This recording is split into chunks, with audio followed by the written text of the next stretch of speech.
There is no question about what time it is. The legibility of the Gravity Master by G-Shock, the GR-B300, is that good. These indices are big, bold, and white. The hands are white, contrasting colors all over the watch. The subdials are red. And so the legibility of this one is fantastic. If you want a G-Shock that is analog, that has high legibility, this is the one right here.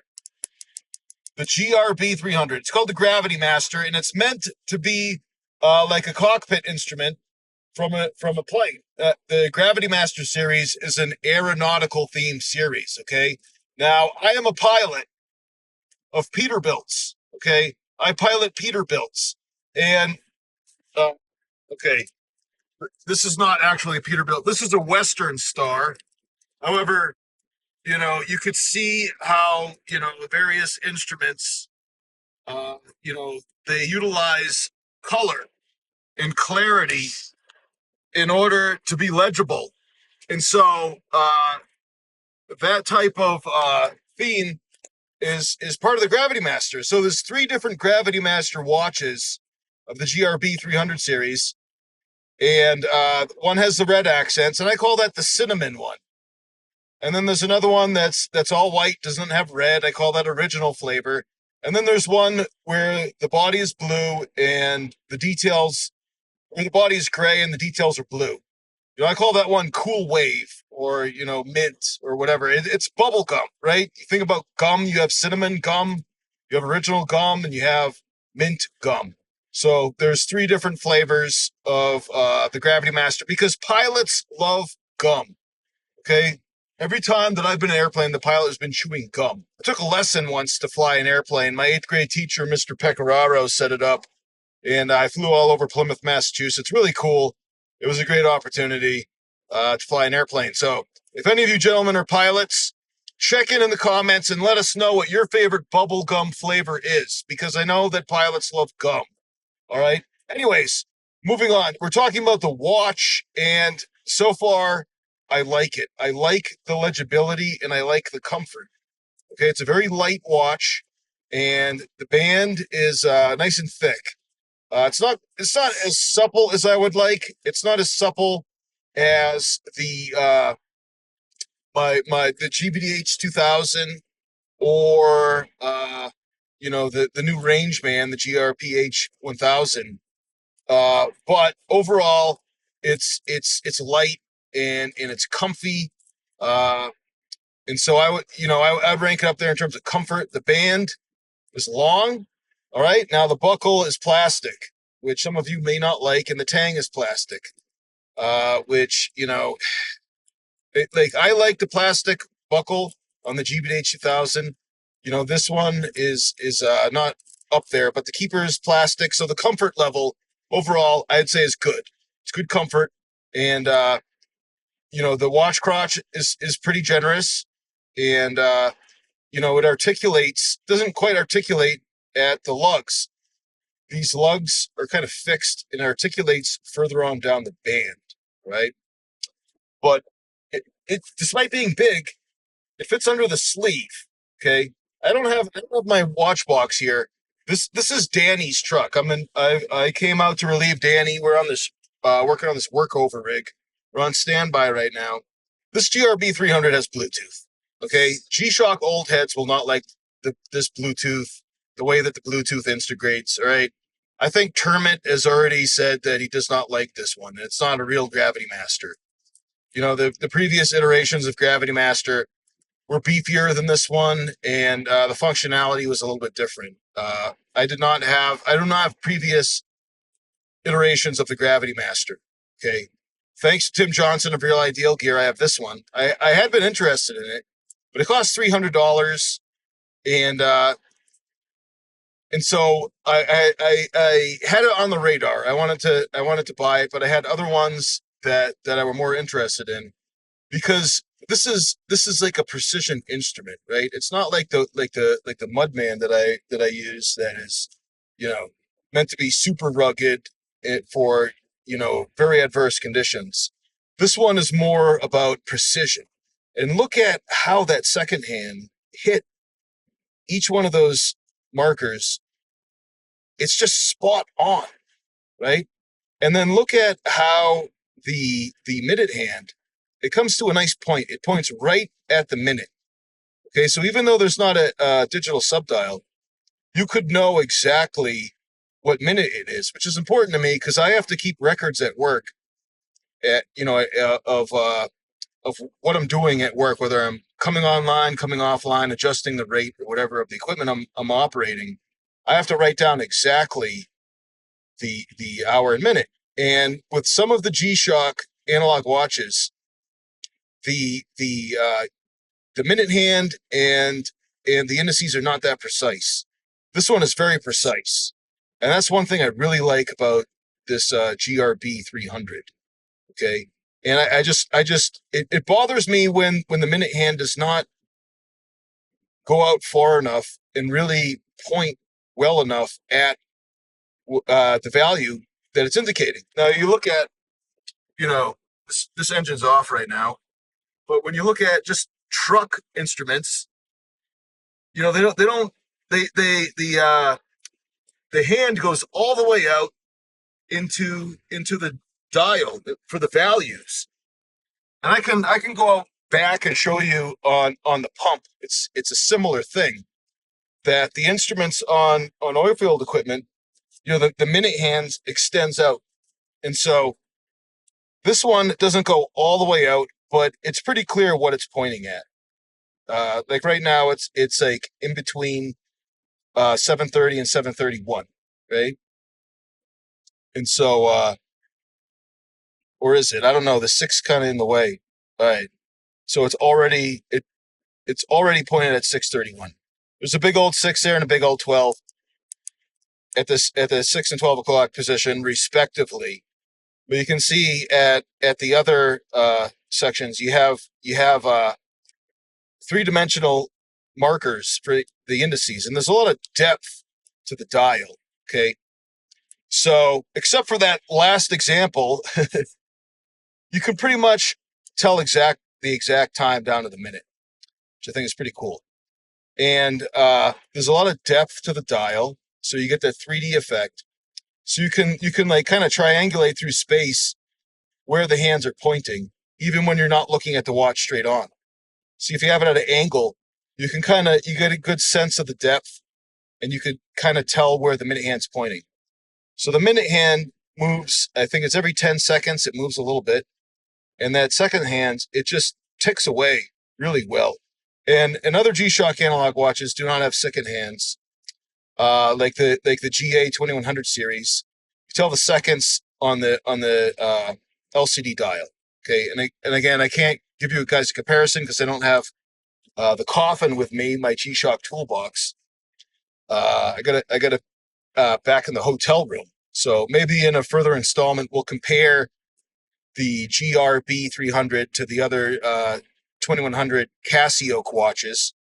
And you can see that the precision on this one is higher, except for the fact I read the time wrong, because like these numbers are pretty big, and I don't know if it would have looked better to have a indices there instead of 6 and 12. But for whatever stylish reasons, the G-Shock has decided to put numbers there. And it's pretty cool how the side of the dial scooped out for that number 12, scooped out for the number 6. It does look cool. Okay, but look, right now, you can tell exactly where that minute hand's pointing, right? Because of its dimensions and because of its geometry. Anyways, there's also subdials. Okay, so there's a second subdial down there, and because it's red, it doesn't like you can ignore it if you need to, right? It doesn't interfere with your picture of the main time, right? So the subdial is a second time zone, and I believe that you can switch back and forth between them.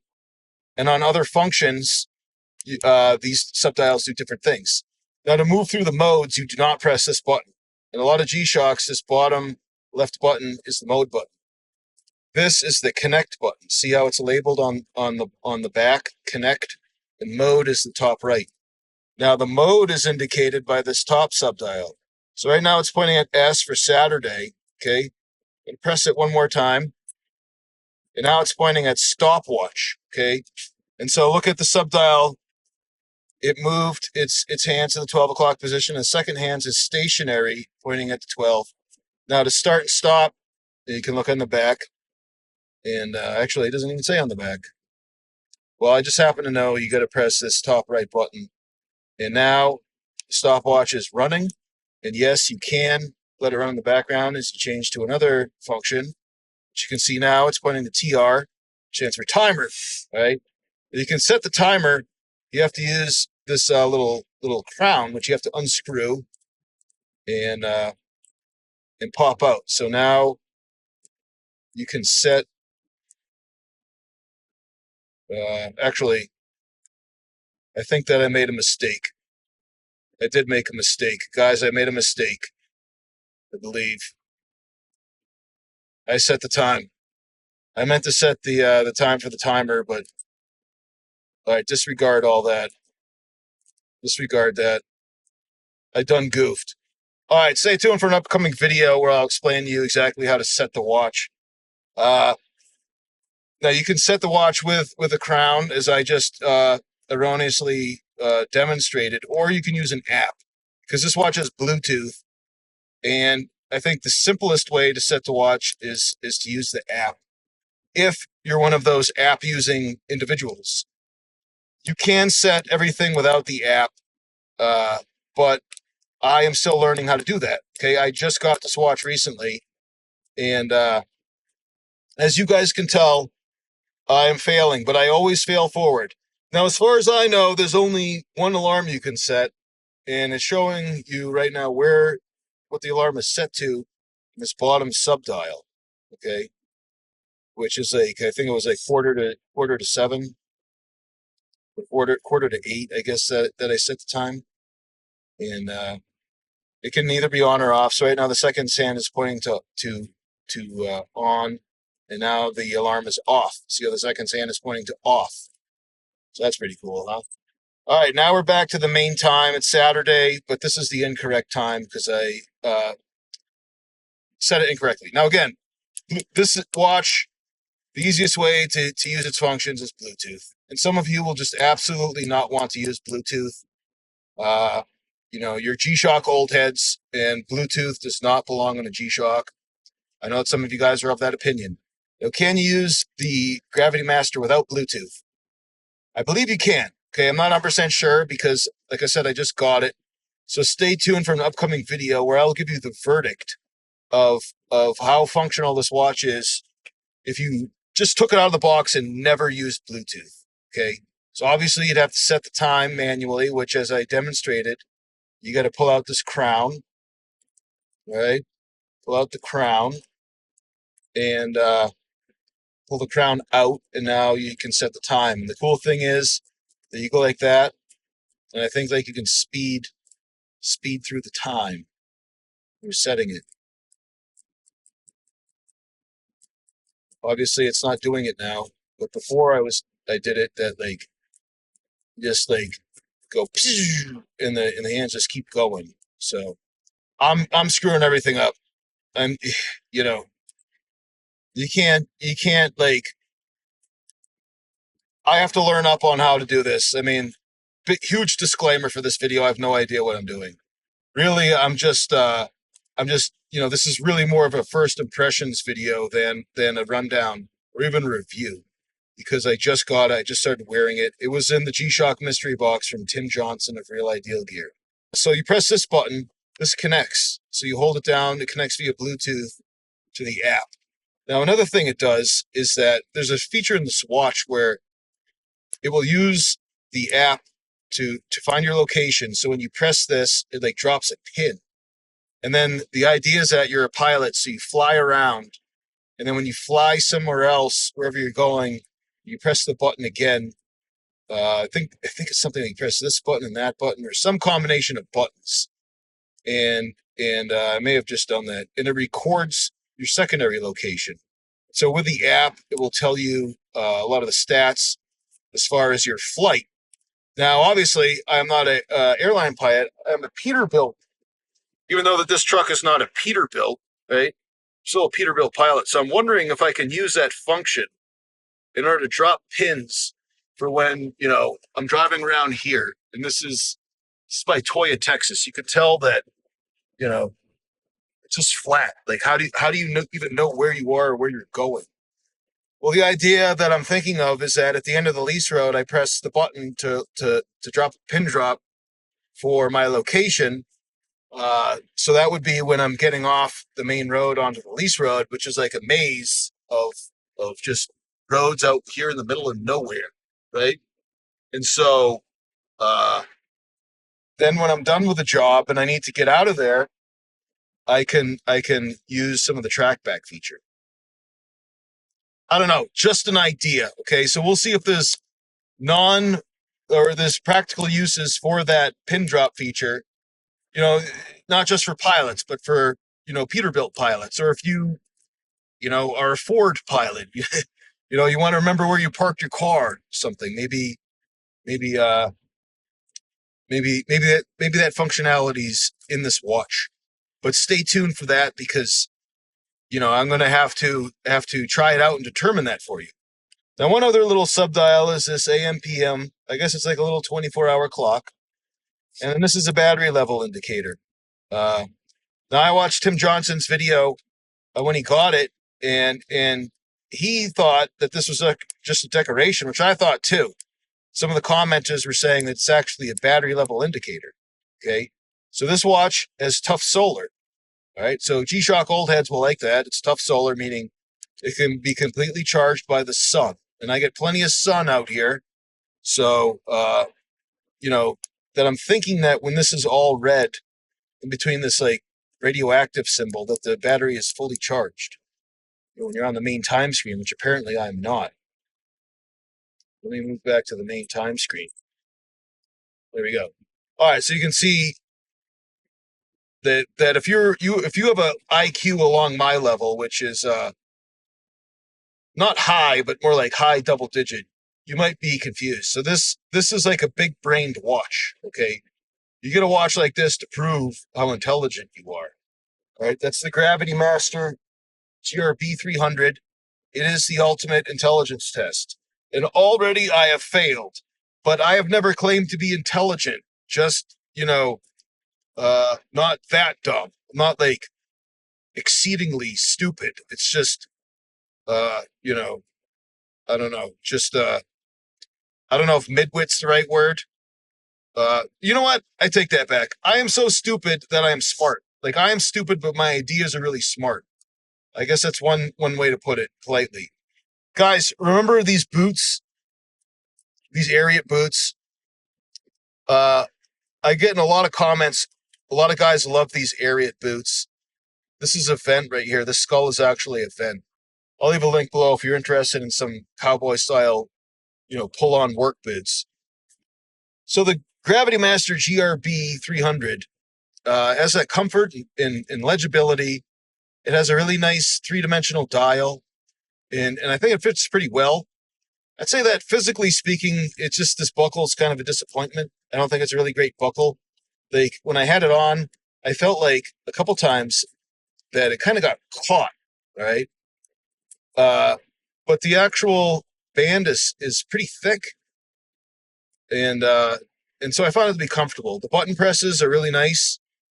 Now this style is of a bowl shape. It doesn't have like the drains like on the Mudman and stuff. But this watch is intended to be a precision instrument for pilots, and so it's not going to have all the features of you know of like an infantryman or a tough mudder or something. You know, like, it doesn't have the mud resistance, right? It's shock resistant like all G-Shocks.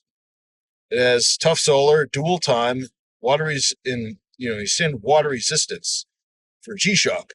So it has all that durability. It does have some crenellation to protect the bezel. And like I said, the bezel has this bowl shape. So the screen's very protected. You know, if you're in the cockpit smashing your hand around, maybe because you're doing all these wild dogfight maneuvers, like, you don't have to worry about your watch getting banged up in the cockpit of whatever you're piloting. Like I said, I pilot a Peterbilt, so go down these lease roads, you know that I'm getting bounced all around in the seat. you know, some of these lease roads that have a lot of potholes and stuff, and you know, you could just keep the truck in a low gear and just, you know, kind of chug along on the lease road, but you can still get knocked around. And the good thing is that you don't have to worry about your watch getting dinged up on you know, the instruments of your of the truck. And it looks like this truck, you know, this truck's the actual steering wheel's been dinged up, and so someone put this tape on here. If you are interested in buying this Gravity Master GRB300, I will leave a link below in the description. Just click through and buy this from G-Shock. Right?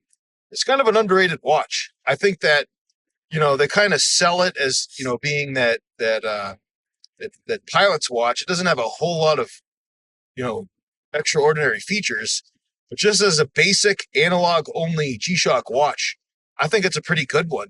And it's, you know, worth looking at if that's what you want, full analog watch, because it's a nice long band, it's pretty comfortable, highly legible. Okay, big, very easy to read hands.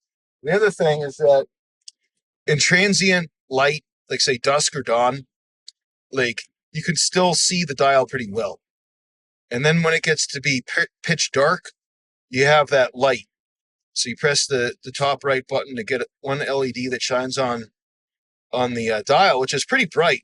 And I'll show you guys in an upcoming video. And then there's loom. There's loom on the hands, and there's loom on like at the end of the indices. So you see a bunch of squares, which I believe it's where those red spots are. The thing is, the loom on the indices is very faint. It's not nearly as bright as the hands. And the loom does not last that long. But the loom is not like that important on the count of the fact that you have a light button. Right? So the loom, if you guys love loom, you're not going to love the loom on this one. You know, like the loom, it's like convenient as long as it will last.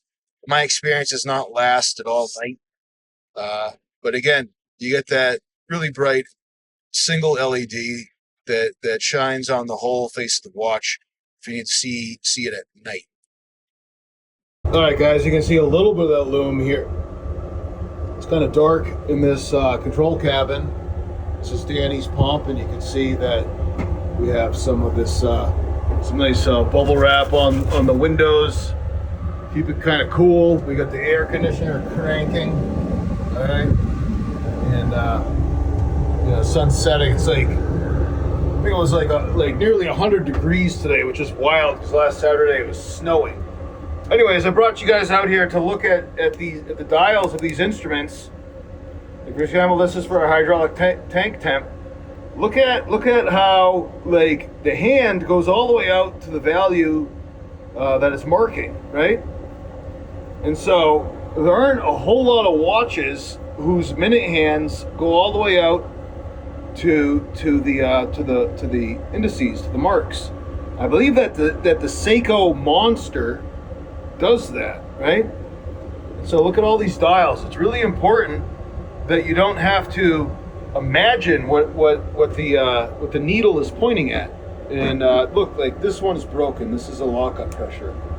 So obviously I don't have a lockup now. Just dial this up. So the lockup will come on 300 RPM, 1300, excuse me. This one's not on yet. It'll come on eventually. See, it came on. All right. So we got a lockup. All right. Well, what is this needle pointing at? You have to imagine that there's a line, so you can see. Oh yeah, it's 110, 20, 30, 130 psi, right? But if like, say on this needle, this hand points all the way out to the value, so you don't have to guess. You don't have to like draw a line. Okay. Let me turn this down. Anyways, so you look at the hands of a watch, that you have to kind of like continue the line from the hand, all right? Now this watch, the Gravity Master, is not that bad. I mean, it's like pretty clear where it's pointing to. I think that it's not too much of a stretch in terms of precision to tell exactly what the time is if you need to know the minute. All right, now in an upcoming video, I'll compare this one to like the GA2100. You can see that some of the hands of watches, you know, they aren't that precise. And I think that, you know, with analog watches, a lot of boomers, you know, they just can quickly tell the time without having any indices at all, just because of the shape of the hands, which is a skill that they have learned in their years and years of living, you know, because boomers, you know, they're senior citizens now, let's just say. But those millennials, you know, who grew up with digital watches, like learning the analog is you know, can be a challenge to some of them. And you know, the Zoomers and such, the younger generation, you know, the actual, you know, teenagers and early 20s, they're relearning the value of analog hands. And so hopefully watchmakers will make more, you know, precision analog dials. I think that would be cool. But overall, I think the GR-B300 is pretty precise. Like, I'm confident in jotting down exactly what time it is down to the minute. With these hands, I think they're pretty good. Obviously, they don't go out all the way, but it does go out. And like I said, with a three-dimensional aspect of the dial, I think it also helps kind of figure out where those hands are pointing, so you tell the time without being exactly head on. So thank you to Tim Johnson for sending me this watch in the G-Shock mystery box. Make sure you guys check out his channel. And remember, Jesus is the way, the truth, and the life. No man comes to the Father except through him. I'm Jim Kinkade. Thanks for watching.